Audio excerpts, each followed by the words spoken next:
My name is Adam Peters. I'm 14 years old. We're here for the Canadian National Aerobatic Championships. I'm here to compete for the sportsman title. I don't know that I've ever met anyone this young that's achieved this much in aviation. So he's a 14-year-old that is flying solo aerobatics in an RV-8. That's pretty cool. He's our youngest competitor. He's probably the youngest competitor maybe ever in the sport. But he's loving the way this thing's flying solo. If you got it in you, let's try it from the top one more time. Sounds great. As much as I wish I could have had this opportunity, I don't think 14-year-old me would have pulled it off.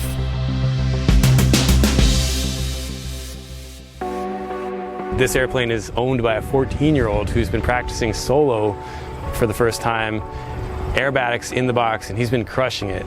I'll explain what the box is in a minute, but first I want to address the gut reaction to say Adam is lucky. No doubt he's got an amazing opportunity, but the traditional definition of luck doesn't really fit here. I think luck is more about preparation and opportunity being in alignment. You need both. And I hope this episode illustrates that in Adam's case, it's not just luck. Okay, so back to the box. It's a 1 kilometer cube in the sky with these markers. Usually the runway is one edge. This GoPro shot here sort of helps give you an idea of the scale that we're looking at. It's pretty small.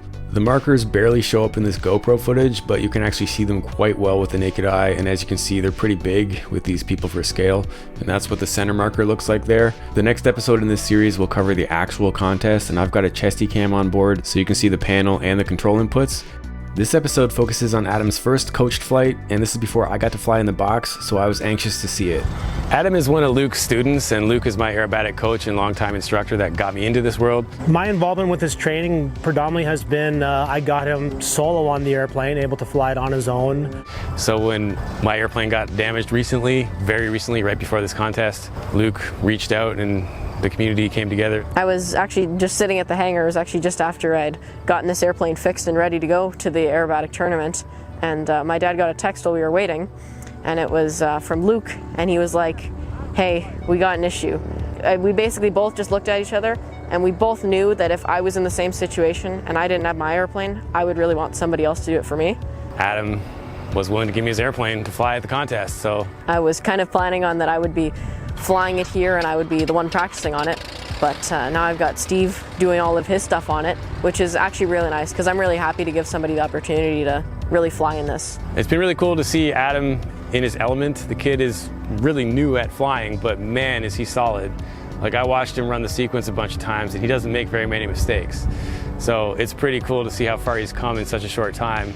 He's very keen, he's very thorough.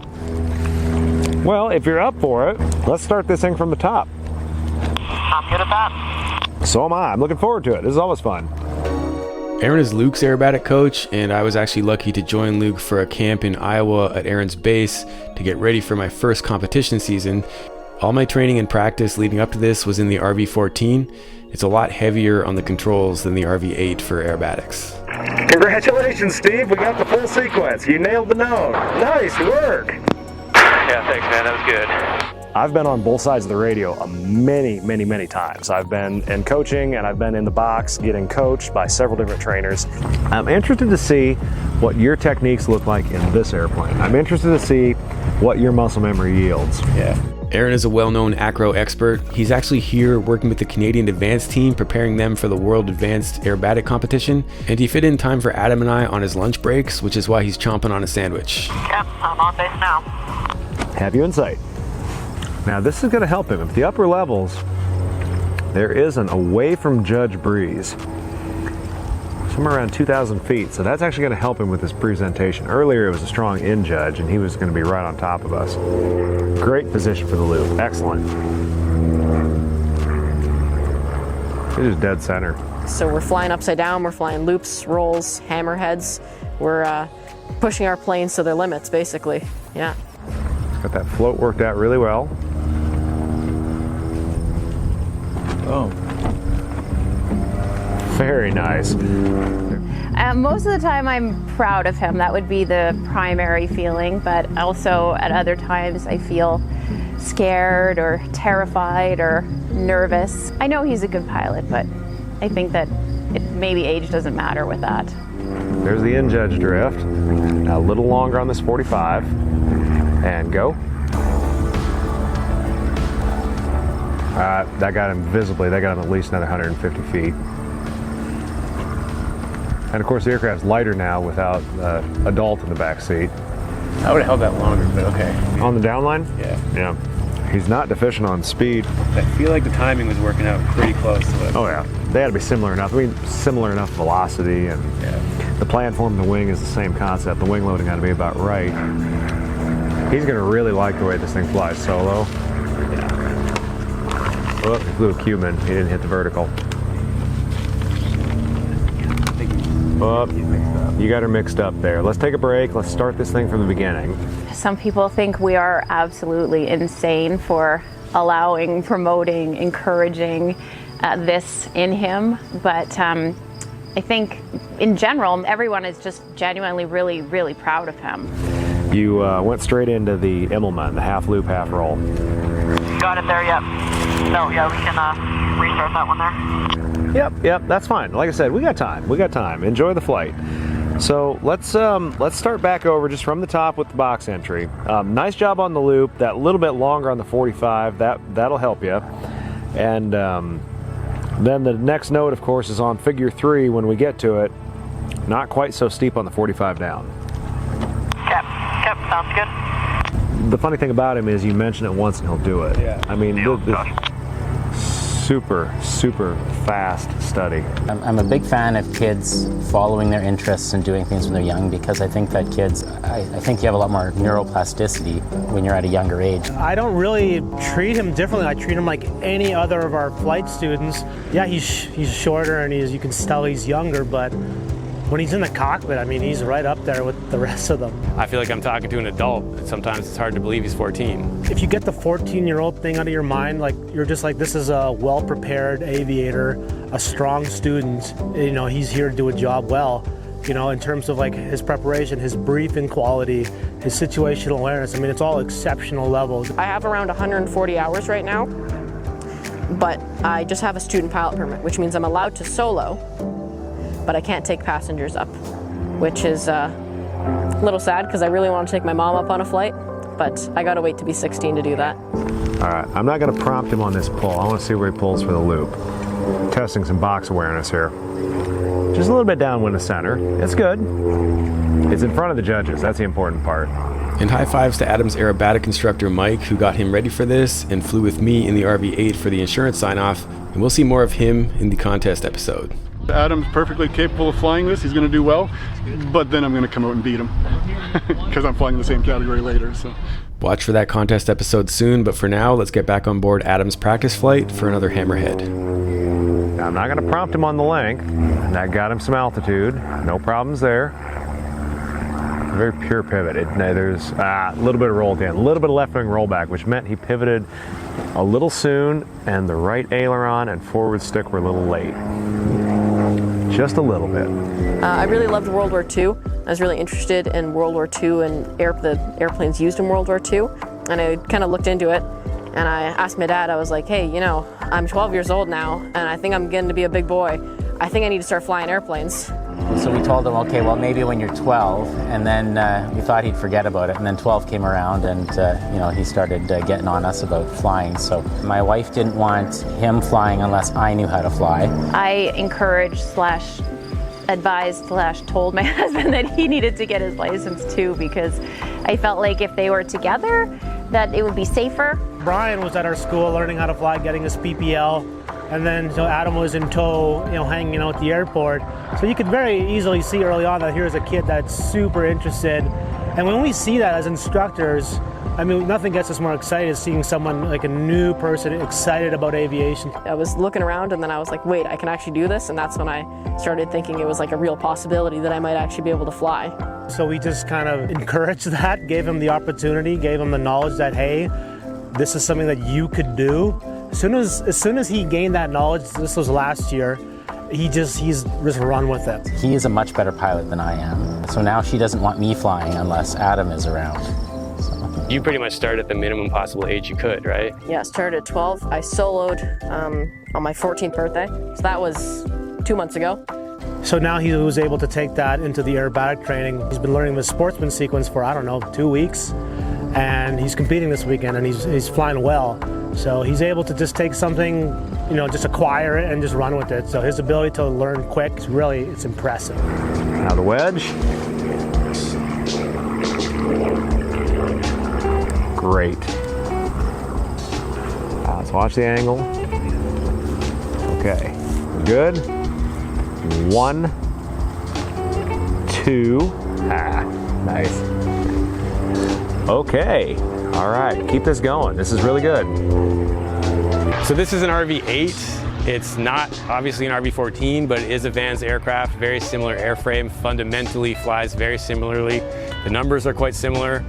The sight pictures are different though. It's a centerline seating arrangement and I'm flying with my other hand, so that makes it very difficult after practicing aerobatics basically exclusively in the RV-14 for, I don't know, probably 30 hours worth of practice. It's kind of already set up to be an aerobatic aircraft. Similar to his 14, it's a little more outfitted for acro. We've been basically jumping between taking turns flying practice flights, quick little configuration change for the seating and the pedals, and then boom, he's going up and I'm going up. Little too early on the roll. Yeah, way too early. It's got inverted system, so it's got inverted fuel and oil. So you can hold those inverted lines a little longer if you want without having to worry about You have it ratchet splitting. belts or no? Oh yeah. You do? Ratchet belts, yeah. Okay. Yeah, you're not kidding around then in this thing. So you got your card up there, your sportsman card's Yeah. in place. Got all my pillows here. Got 3 pillows to keep me nice and high. So how tall are you? You're 5'4"? 5'7". 5'7", okay. Yeah. Okay, good spot for that 45, right in front of us, dead in the middle. Great presentation. Settling a little bit. Half, 1 1/4. A little under, and he fixed with aileron. He's dragging that right wing slightly. And go. That's vertical. Flight over the top. Yeah, there's no concern on altitude. He's making altitude now. Whoop, didn't quite get to vertical. We'll address that after. Let's let him finish this thing out. All right, up through the Cuban.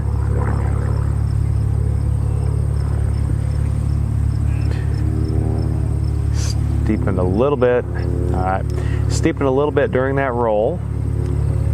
On that Humpty bump, figure 9, the second to last figure, you went vertical, good vertical. The radius across the top was perfect, but you didn't quite get to the vertical down line.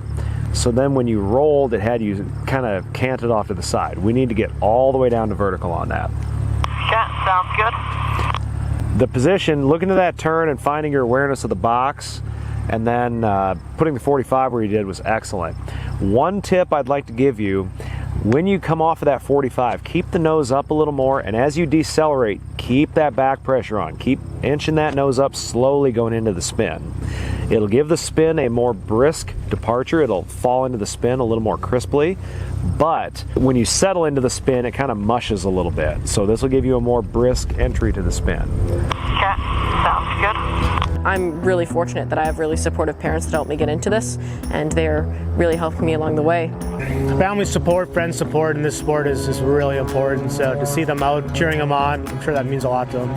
Adam's the only one. It's the only one. Oh, Yeah. this is starting to come So together now. It is, yeah. So we concentrate a lot of energy on him. He's an only child, so growing up he was around adults.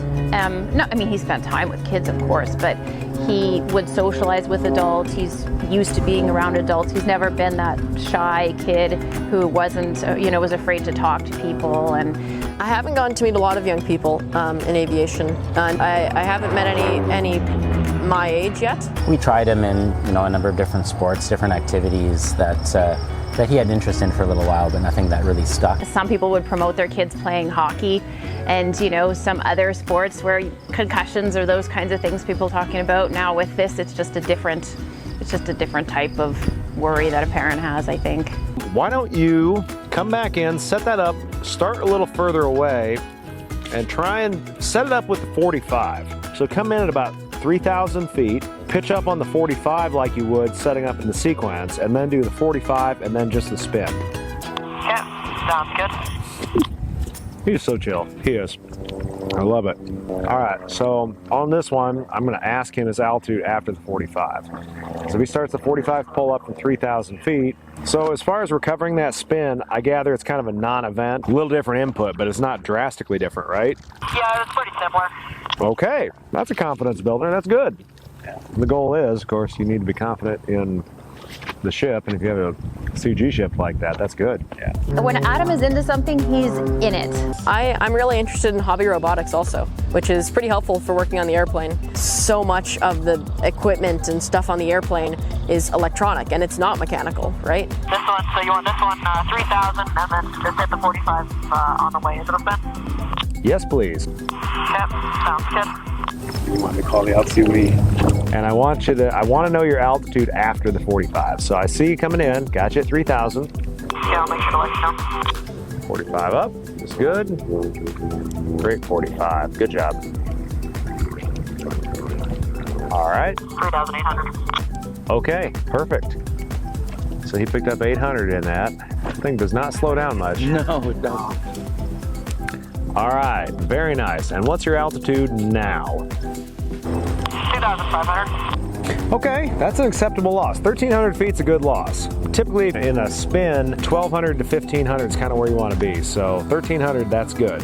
I'm pretty new into the journey of making films and doing stuff for YouTube. I love taking my life and kind of showing it and expressing it. And I love editing it in just in a way to kind of show it as best I can. What he really wants to do is promote flying for young people because I think he's enjoyed it so much. And I think it really has given him a sense of independence and freedom and a sense of accomplishment. And he's proud of himself. With my channel, the whole goal of it is to get more kids flying. He wants to, with that attention, he wants to be able to collect donations so that other kids can enjoy it the same as he can. And that's why I kind of love social media, because there's lots of downsides to it, but you can also have like such a massive impact. Good vertical. And not too steep. Beautiful line. Nice 204. Very nice. You have a little time to go. This will work. Now watch how high he starts the nose and watch where it ends in. It's just graceful and it just settles and you're done. That's it. Roll walked off, went off a little heading there, a little away from us. Now start the turn. Look down at the box, look back at the box, see your position. You can see you're gonna have to drive it into the wind a little bit. You know, so last year he competed in primary as one of our schools, Tabrias, and then since that time they've acquired this RV8, and now he's been flying it the last month and a half or so. Yeah, that's actually one thing about this tournament, is that coming into it last year, I had like a good 2 months to practice. This year, I had about 2 weeks to practice coming up to this tournament. While I was waiting to solo, I was talking to my instructor, and he had kind of mentioned aerobatics, and he kind of said it jokingly, like, hey, you know, you could compete in a competition. And so I looked into it, and I convinced my dad, and then slowly worked on my mom, and eventually they let me fly in primary and the Stabria last year. Yeah. The sportsman category it's made to be, you know, quite accessible in terms of skill requirements and physical, you know, limitations. So yeah, I mean, he's definitely working hard, but it's still quite a reasonable amount of G loading. G exposure is, you know, still around, you know, 4 or 5 Gs for the most part. But yeah, he's young, youthful. It can be physically exhausting, especially when you're up there and it's hot and you're pulling Gs. But the main thing that I found is that just drinking lots of water and just being ready for it and giving yourself a break and not pushing too hard, that's the way to stay safe and not go past what you can do. Okay, now remember to bump the nose up for this roll. If he bumps it up a little bit, okay, yeah, we saw that, but look how much better it holds heading. Still walked off heading a little bit. I'm going to talk to him about that on the ground. Okay, now take this chance to look down at the box as you turn. I know you feel like you're in the back of the box, but this is so much easier on the judges' necks. This is a good thing. This will get you a cool 3-4 points on presentation. Okay, now when you come off, set it down. Now keep the nose a little higher, and as you decelerate, it's okay to keep raising the nose. Keep that nose coming up. Keep it coming up, keep it coming up. There it is, keep it coming up. Spin will break much more naturally. Ah, she wobbled right on you. It's okay, it's still a good spin.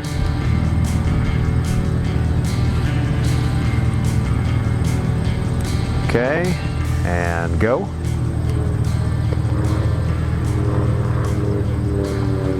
Now when you pull over, make sure you get the vertical down. Now roll. All right, better on the angle. There you go.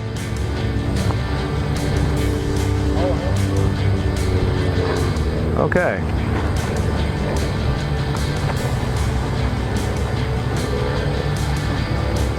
Good line. Hey, you held it that time. You held the line beautifully. Very, very nice. Okay, I'll talk to you about that spin a little bit. Let's come on down, 22.7, and there's a decathlon that is backtracking right now on the runway for you. So we'll see you down here, okay? After that, switching over to 227. All right, really nice work, seriously. That was pretty cool to see. Isn't that great? Yeah. You just mentioned it and he catches it. It's like, oh, so that's so fantastic. And that young. So, how'd it look from the ground? Well, it is exhilarating. It's very fun, but I think that the main reason that I got into acro is that I wanted to be a safer pilot, and I think that acro puts you in unusual situations, unusual attitudes, all kinds of unusual things, and it teaches you how to recover from them, and how to not just recover from them by thinking about it, but by having it as your muscle memory. Another part of it is just, it's super fun to go up and fly airplanes upside down, and yeah. Okay, You're on the prop. Prop's cold. Don't get me wrong, like he's still a kid, you know, he still behaves like a kid sometimes, but I always say I love it when he's with his friends, and I like driving them places because they sit in the back of the car and you can hear them like giggling, or when they're in their room, they're playing, doing video games, and you can hear them just like laughing, and you know they're just still kids, right? But when he's at these kinds of things, he is like a little adult, and he loves that. I think that's part of his personality now. If a young person, you know, doesn't have like a family member or a close friend that's involved in aviation, but they're interested, yeah, like come out to the airport, you know, do a discovery flight. You know, there's no age limit on that. You can be any age and do a discovery flight. You know, you'll fly with an instructor, you'll do ground briefing, and you'll learn how it all works, and then just kind of fan those flames. It's more accessible than you may think it is.